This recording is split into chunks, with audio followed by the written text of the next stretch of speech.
Hey world, welcome to the Sherese Nicole Podcast. I created this space where I'll discuss life lessons, personal stories, observations, unsolicited advice, and ramblings that go on in my chattering mind. Every so often, I will pull in guests to provide different perspectives and discuss a range of topics from nutrition to travel and all things in between. So without further ado, let's get into it.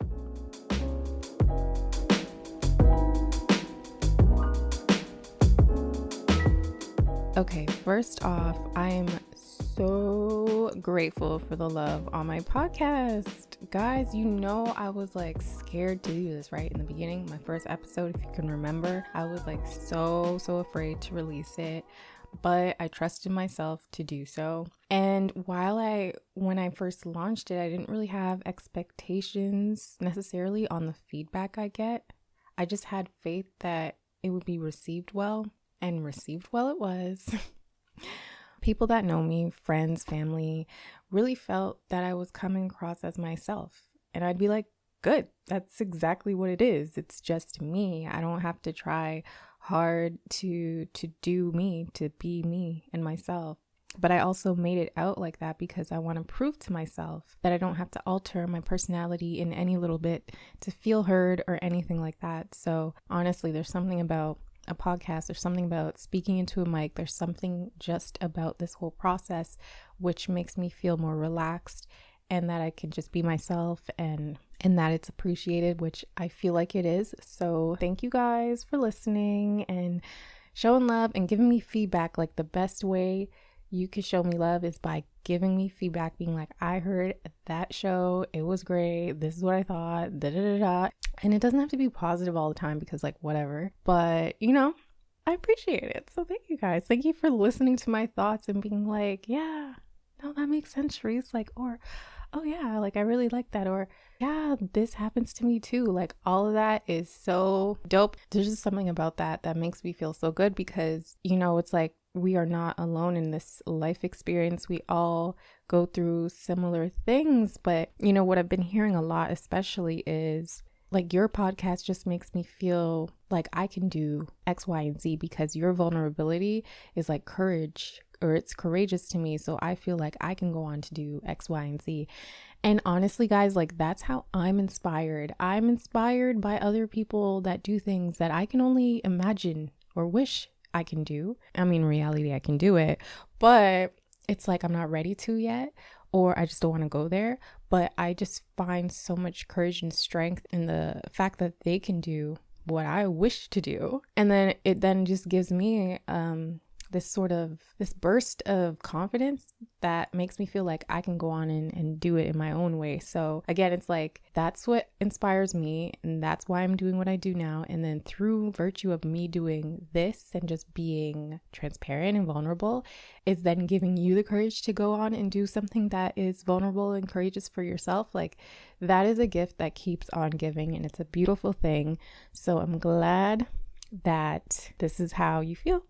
And even if you don't know me and I've spoken on something that you've never heard before or that you've gone through, again, like thank you. Like it's a beautiful experience because honestly, I didn't even know that it was going to be taken on that way. You know, I just knew that I had something to say. I wanted to speak to my thoughts because, you know, they do no good just being in my head or in my journal where no one can see it. Sometimes things and stories need to be shared because it's kind of therapeutic. I find speaking into a mic and talking about my thoughts therapeutic. And so, yeah, it's good to know that it's well received. And, you know, I also love that there's been so many requests from friends and maybe even like people that follow me online to be on my podcast. And I knew from my first episode that I wanted to extend the platform to my friends and just guests because I know I'm a firm believer that, you know, everyone has a story to tell. So I've been doing that. So really this podcast has been pushing me to start conversations with strangers or to even just have conversations with friends and be like, hey, like, let's talk about your life and let's come together and do it. So most of my conversations are usually through Zoom, but the ones with, my friends have been usually in person. So I've only maybe done maybe 2 or 3 in person, but yeah, the rest are via Zoom, and it's honestly such a beautiful experience. I get to see what speaking does for people. It just does something for them. I get to see their faces light up when they get asked a question. I like noticing their body language transition from, being maybe even nervous in the beginning or on alert to becoming relaxed within the conversation. That is something that I take note of. Yes, I am very observant. And then at the end of our conversations, they usually say that they feel good, or you can just tell like some sort of relief has washed over them, because again, that's what speaking does for you. It really makes you feel good. It's kind of like, I think there's power in verbal storytelling, oral storytelling. There really is. I think for some of my guests, they've never heard themselves say out loud the thoughts that they think about, I think, and I think that's what is the changing point for them, is like, that's when they're like, wow, that actually felt really good.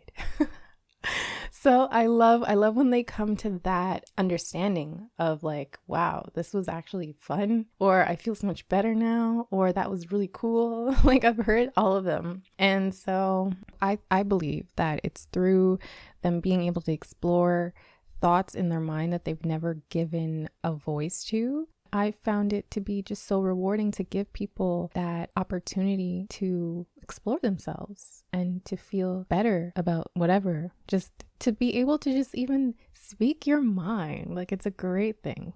Anyways, since all my episodes before this were basically pre-recorded, and I did that intentionally, like, I was like, I know myself, I need to have at least 5 in the bag ready to go, so that on a week that I feel lazy, there's no excuses, because I have something published already waiting to go. But there's been a lot of life happening in between those episodes that I haven't been able to update you on. So I'm taking a break this week with my featured guest episodes to pop in and let you know what's been on my mind before I resume back to some great conversations that I've had. So in this episode today, I want to talk about balance, this balancing act that I have now had to do in relation to my podcast now and just my life and, social media in my life. And, or maybe not even how I've been balancing it, but how I've been grappling with it. What is my concept of balance, of this new balance? Because it changes all the time. So balance is not easy. It's something that needs to be worked on consistently.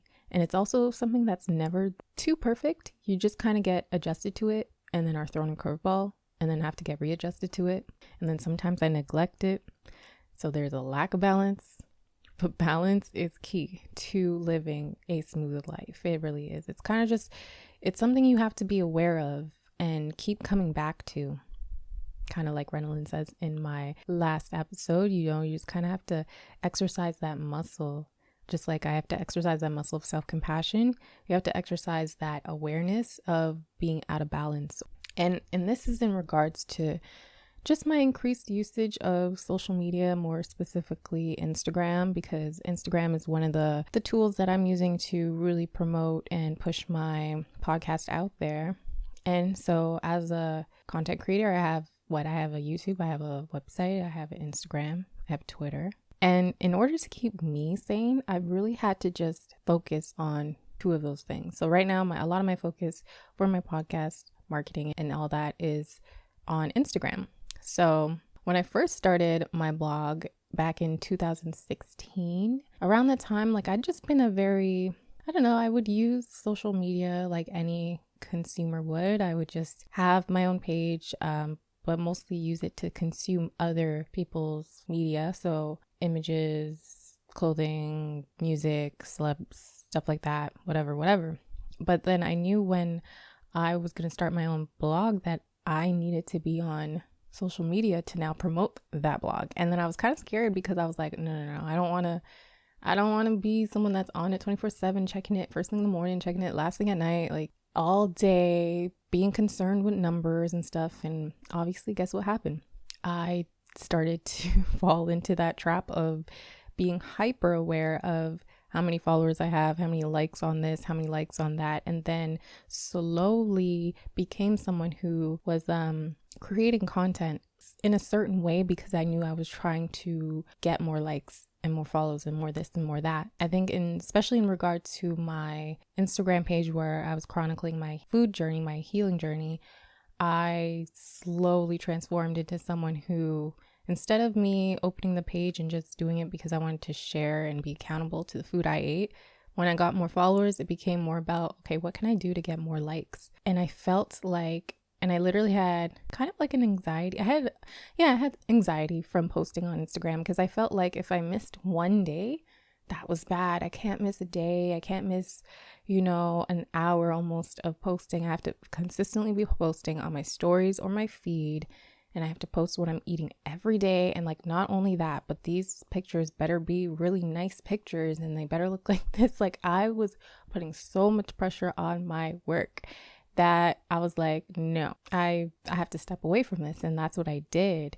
And that's how I rebalanced myself at that moment. But anyways, now getting back to this podcast, it's like, I was already kind of aware that I wanted to be a very moderate social media user, but I knew that I needed to use social media to push this podcast, right? I need this to get out to more listeners.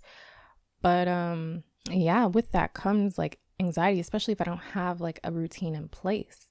So I think it was, June, late May, June, during all of that, racial tension, all the violence being recorded and plastered all over social media for us to all consume, really had me in a dark place. I'm sure it had a lot of other Black people, Black creators in a dark place, but like, especially for me, so much that, again, I had an anxiety attack and I decided to just take a break from signing on. I turned off all my notifications and I stopped checking Instagram, Twitter, Facebook. I don't really care about. Oh no, I shouldn't say that. Facebook, I don't really go on much. But I just stopped going online. And within that month, I had to get readjusted to it because I was so used to always checking it, always, right? And then when I took the time off, I got a lot of work done. I started to really be hands-on on my podcast and film episodes and really work out my strategy in the time that I wasn't consumed by social media. So I found there to be upsides to my break off social media. I got stuff done. But then going back, so I went back after a month, I took a break and I started to come back slowly. And then I realized that how quickly I became consumed with it again. It just kind of sucks you in. It's so weird because at first when I came back, I was like, okay, well, I'm going to manage my time on this thing a lot better. I'm only going to check it certain intervals of the day and I'm not going to scroll through the whole timeline. I'm not going to watch everyone's stories. Like, I'm only on here intentionally when I want to be. But then obviously over time that quickly faded and I found myself being consumed again because Instagram kind of pulls you in. It's kind of like they have a way, their marketing team knows what they're doing and they have a way of like curating videos and pictures that they know that you like, they know that you're going to go down a rabbit hole if you click on one then click on another. And I kind of got consumed with all that. And then I started this project shortly after, and being hyper aware of how much time and stuff that I spend on this Instagram platform, I knew that I needed to be more strategic and intentional with my time so that I don't kind of get wrapped into this constant news and media bubble and channel of like all of these stories, so on and so forth, because social media doesn't have a day off. It doesn't take a break. You can easily get wrapped up into it. But I like to say that I'm balancing it because I had to find a process that worked for me. I knew that in general, though, along with being like hyper aware, I'm just much more gentle with myself. I realize that I'm a work in progress because it's like I do want to see this do well and win, so to speak, but I can't force it. So regardless of if I listen to all of the notes online that says post 5 times a day, make sure you always have a story, make sure you're using the right hashtags, like I can do all that, but I don't want to burn out. And I realize that, I can't force it, right? I just have to, I say a heads down approach, which just means that yeah, there's all this stuff going on online and Instagram and all that. And yeah, I'm looking at the analytics and stuff, but I need to have more of a heads down approach, which just means that I'm working on the content itself. I'm just doing what I have to do every week that I have to do it, and I'm being consistent with it. And I think consistency beats, all of that other stuff they tell you to do, like post 6 times, this and do this and that. Like, let me just be consistent with what I can manage, which is, I don't know. I don't have like a certain number of times that I post in a week. I just make sure that not like 3 days go by without seeing a post. But even if that does happen, that's okay. So it's just about being okay with it. And then another thing is, like, I had to have a formula, so to speak, in place. So my formula is as follows. I have an episode that is released every Sunday. Along with that, I have at least 2 to 3 forms of media to go with it. So either a quote or a sound bite of the episode, or a meme or a picture that I can then loop back to the topic that I spoke about in my episode. And that kind of keeps me afloat. That keeps me sane. At least I know I have at least 2 to 3 pieces of imagery or media that can accompany each episode that I know is going out weekly on the Sundays. Another thing that helps me is staying ready so I don't have to get ready. And by that, I mean having pre-recorded episodes in my pocket so that I'm not panicking last minute each week. Now, I do want my podcast to be very primarily up to date and in live time, so to speak. But lately, I just have like episodes that I've pre-recorded from a while ago. But in general, like, I have content here that I'm ready to go with. So if there is a week where I'm not feeling my best self or whatever, it's like I have something in my back pocket that I can just like call upon, So just having something there that helps me to not sink, of course I keep swimming. Another thing is going back to my why, going back to the drawing board, recognizing what I'm grateful for and sitting in that energy. And like this sometimes is like the hardest thing to do. Because when you get caught up in the numbers and in, how well this is doing, the reach you have, the likes it gets, it can kind of get lost. Your why can get lost. And that's something that I don't want to happen. This is what separates the losers from the winners, or those that are successful from those that aren't successful. I think successful people are people that just keep going no matter what it looks like in the present moment. They have the vision in mind and they keep it going. Whereas people that aren't successful, that lose, let's say, they are people that get consumed with what they see in reality and then they give up before they even gave themselves a fair, proper shot. It sometimes takes people years to build what they have.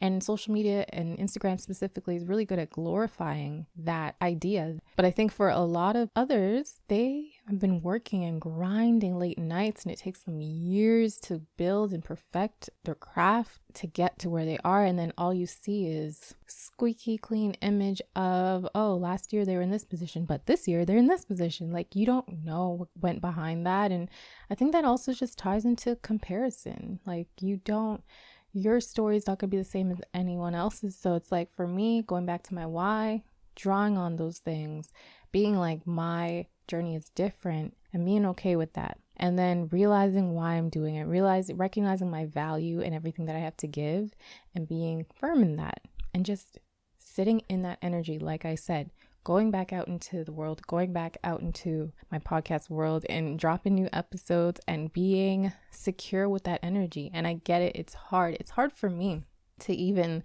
do this as well. It's so easy to speak on it, right? But I think the things that I speak about on this podcast are things that I actually practice in real life. And then lastly, leaving it up to the universe and God, because it's like, I can only do so much. I can only pump out this much or market it this much or do my part, I know what my value is to give, and I did it. And now it's like the let go and trust the process part that you have to do. And sometimes that's really hard to do as well. And for me, it's like, but I want to have control. I want to see that it unfolds this way. But sometimes the way that I see it in my head is obviously not what is destined for me. So it's about being okay with like letting go of what I think it should look like, whether it should be faster or whether it should be a certain way. And again, just trusting the process. So that's where I'm at with my podcast. It has challenged me to incorporate new ways of balancing how much I consume and use Instagram, social media, to promote my podcast. And also it has forced me to continuously really stay in that energy of my why. Why am I doing this? What value am I giving? Even if I don't see those numbers that are being backed up by it yet. You know what I mean? Because I cannot get too consumed with what lack I'm seeing on social media world. Like I have an Etsy business as well, and it's like when a day or 2 or 3 goes by and I see 0 sales, that doesn't mean it's always going to be 0 sales, you know?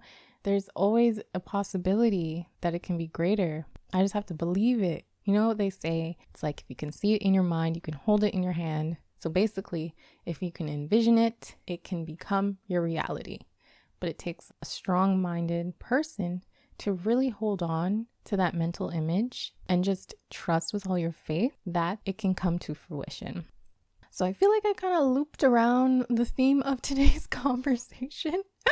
But yeah, I really just wanted to talk about like this balancing act and what I have to do to keep bringing myself back to the why, how I do that, how I manage and balance my time on social media, really just not letting the pressures of social media get to me and comparisons and the journey of others, because we are all on our own unique journeys and how we get there are very different ways, but just sticking true to the process and letting go of any resistance or any doubts or any fears and just putting it up in the air, to be honest.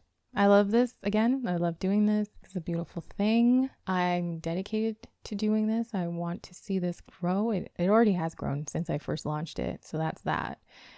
So it's been beautiful. It's been a beautiful journey so far. So I can't wait to see what is around the corner for me. And I'm also very grateful for everything. That's going to conclude today's episode. I hope you enjoyed it. And next week, you can anticipate more featured guests on my podcast, and their great stories, how dope they are. I know such very talented, successful people. And I'm also going to be connecting with people that I am inspired by and I look up to. And then, so look out for those interviews next. But yeah, I'm so excited. So thank you guys for listening this far. You're the best. And tune in next week, Sunday, for my newest episode. Until next time.